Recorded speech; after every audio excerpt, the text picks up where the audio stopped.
I've always been an avid runner, hitting the pavement every evening after work. It was my way to clear my head and escape the stress of the day. The neighborhood was familiar, every crack in the sidewalk memorized. But one night, something changed. It was late October, and the crisp air nipped at my skin. I had taken a different route, one that led me deeper into the quieter parts of town, where streetlights flickered ominously. As I turned onto a less traveled street, I noticed a house that had always been shrouded in shadows. It looked abandoned, but the front door was slightly ajar. Curiosity got the best of me, and for a moment, I considered exploring.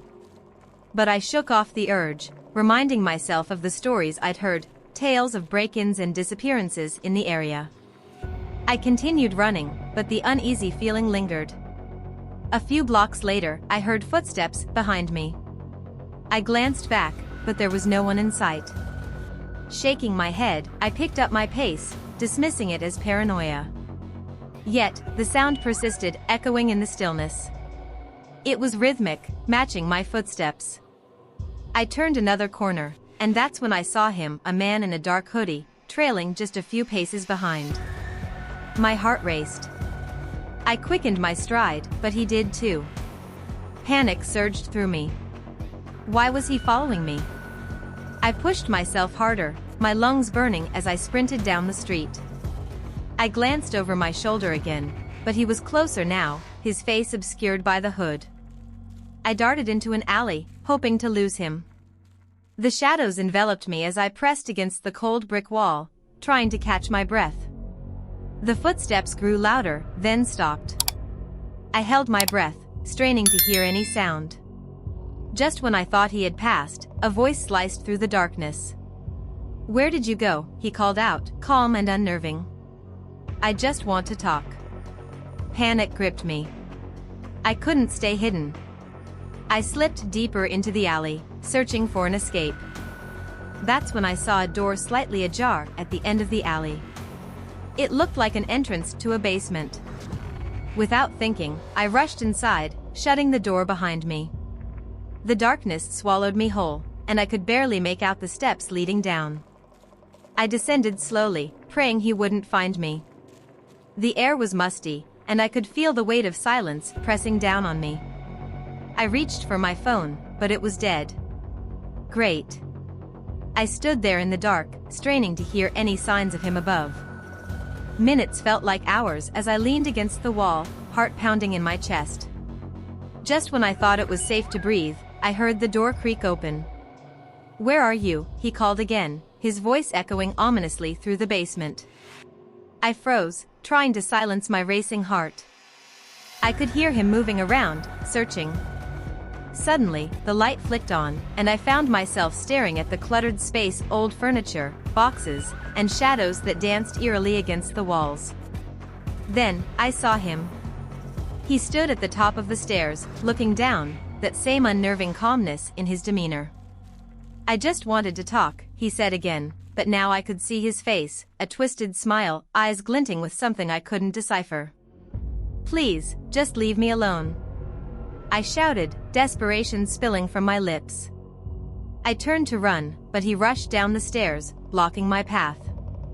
I backed away, feeling the wall press against my back. "What do you want?" I shouted, my voice trembling. He stepped closer, and I could smell something foul on him, like sweat and decay. "You don't understand. I need your help. They're watching." "Who's watching?" I gasped, scanning the basement for an exit. "The ones upstairs. They want you, too," he said, his grin widening. "You have to trust me." I shook my head, adrenaline coursing through my veins. "Get away from me." In that moment, he lunged, but I dodged to the side, rushing for the nearest window. It was covered with bars, but I had to try. As I fumbled with the frame, I heard him behind me, breathing heavily. "Don't you see? We can't let them take you," he shouted, grabbing my arm. I twisted away, feeling panic morph into sheer terror. "Let me go!" I screamed, and with a burst of strength, I broke free and bolted toward the back of the basement. There was a door, slightly ajar. I threw it open and stumbled into a dark hallway. "Help!" I yelled, but there was no response. I ran, my footsteps echoing through the empty house, but I could hear him close behind me. As I reached the front door, I flung it open and burst outside into the cold night air. I didn't stop running until I reached the main road, my heart racing and lungs burning. I turned back to look, expecting to see him chasing me, but the house loomed silently in the dark, as if nothing had happened. I made it home, trembling and terrified, but relieved to be safe. I called the police, but when they arrived, the house was empty. They searched the area, but found no trace of the man. They told me it was likely a prank or a homeless person, but I knew better. Weeks later, I still avoided that part of town. But every time I closed my eyes at night, I could see that twisted smile and hear his words, "They're watching." Then, one evening while scrolling through social media, I came across a post about a missing persons case. The photo was familiar, almost identical to the man who had chased me that night. The caption read, "Last seen near Oakwood Avenue. If you have any information, please contact authorities." My stomach dropped. It wasn't just a random encounter, it was something darker, something I had narrowly escaped. And I couldn't shake the feeling that, somehow, he was still watching me.